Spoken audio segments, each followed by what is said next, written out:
Patay sa engkwentro ang isang lalaking pakay umanong manloob sa ilang gusali sa Binondo, Maynila. Arestado ang kanyang kasabwat na tumangging magbigay ng pahayag. May unang balita si Jomer Apresto.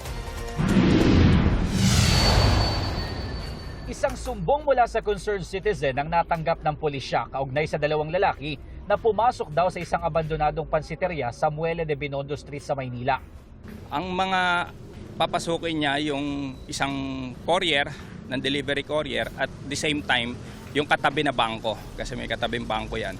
Previously may mga report na yung manager ng bangko na tinitignan-tignan na tong bangko nila kaso natatakot daw sabi ni kapitan.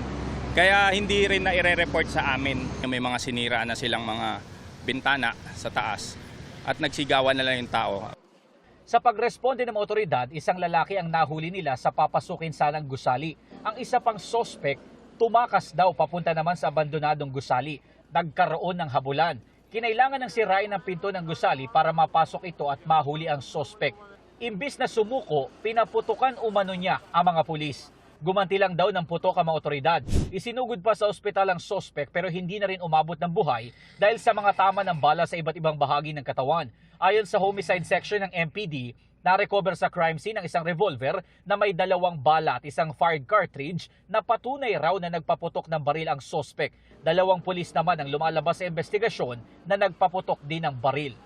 Although line up ng trabaho yan, ipoproseso pa rin natin yung pulis. Kung saan isasabit natin sila sa, subject natin sila sa parapin test, tapos ganun din yung sa ballistic examination ng baril nila.